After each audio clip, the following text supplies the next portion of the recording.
मैं हूं कनुप्रिया सत्तन और आप देख रहे हैं खबर 100 न्यूज। आइए नजर डालते हैं आज की कुछ खास खबरों पर, लेकिन उससे पहले एक नजर आज की हेडलाइंस की ओर।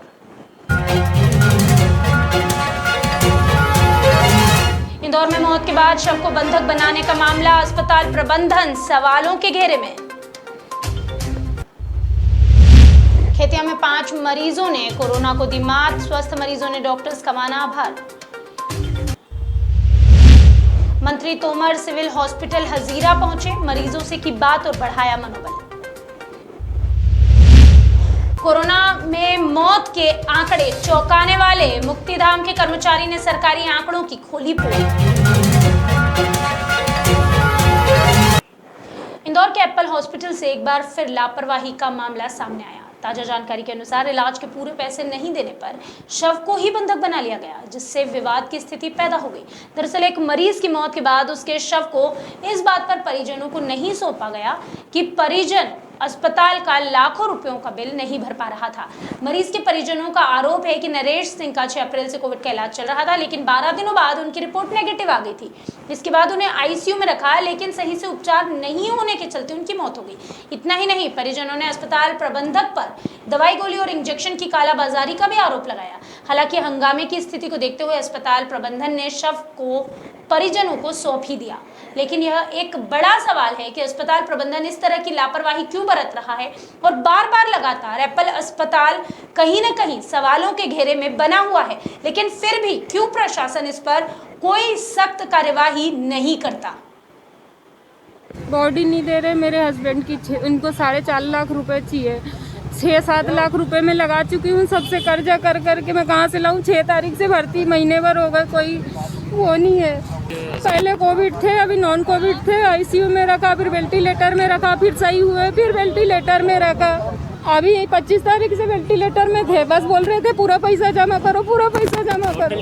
3 लाख जमा कर दिए, अभी 4.5 लाख मांग रहे, 4.5 लाख।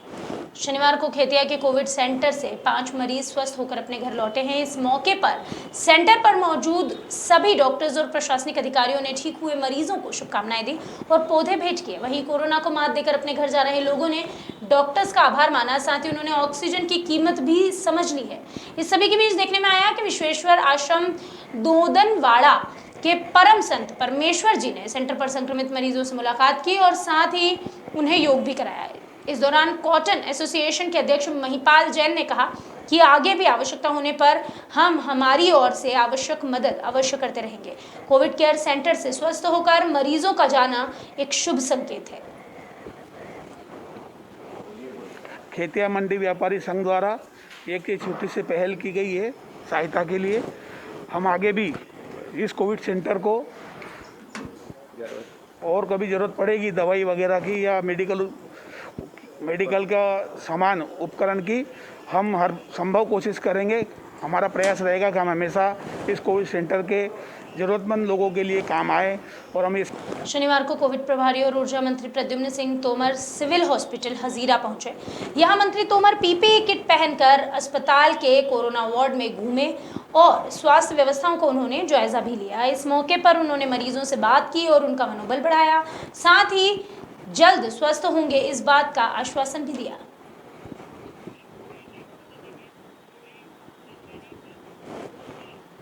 इन दिनों इंदौर में कोरोना सहित अन्य कारणों से मौत के आंकड़े चौंकाने वाले सामने आ रहे हैं।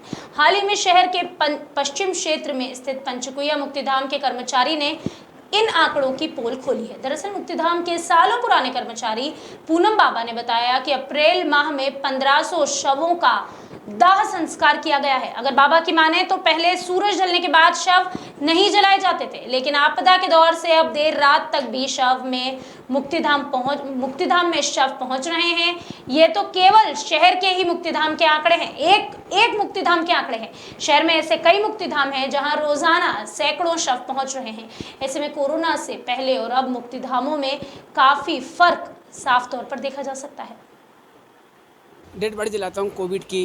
यहाँ अप्रैल से अभी तक 1500 ऊपर मैयत हुई है। लकड़ी में भी जलाते हैं, कंडे में भी जलाते हैं और मशीन में भी जलाते हैं, सब तरह के में जलाते हैं। यहाँ अब रोज़ की कम से कम आज हुई है 7 मैयत, कल हुई थी 35 मैयत। 35 मैयत में से 20 कोविड की थी और 10-15 घर से लाए थे परिजन लोग, जो बुजुर्ग लोग मर जाते हैं, जवान बवान, वो घर से भी सजा के लाते हैं। शनिवार को दूरदर्शन की जानी मानी एंकर कनुप्रिया का कोरोना से निधन हो गया है। कनुप्रिया ने 2 दिन पहले सोशल मीडिया के जरिए बताया था कि वो अस्पताल में भर्ती हैं और उन्हें दुआओं की जरूरत है। बताया जा रहा है कि कनुप्रिया का ऑक्सीजन लेवल कम हो रहा था और उनका बुखार बढ़ रहा था। इसी बीच उन्होंने दम तोड़ दिया और सभी को अलविदा कह दिया। अब उनके निधन की खबर सुनते ही सभी लोग उन्हें श्रद्धांजलि दे रहे हैं।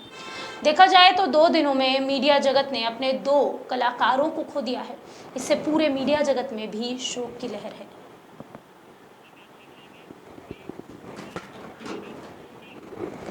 अभी के लिए बस इतना ही, लेकिन खबरों का सिलसिला लगातार रहेगा जारी। आप जुड़े रहिए खबर 100 न्यूज़ के साथ। लेकिन सबसे अहम है कि आप घरों में रहिए, स्वच्छ रहिए, स्वस्थ रहिए, कोरोना गाइडलाइन का पालन कीजिए।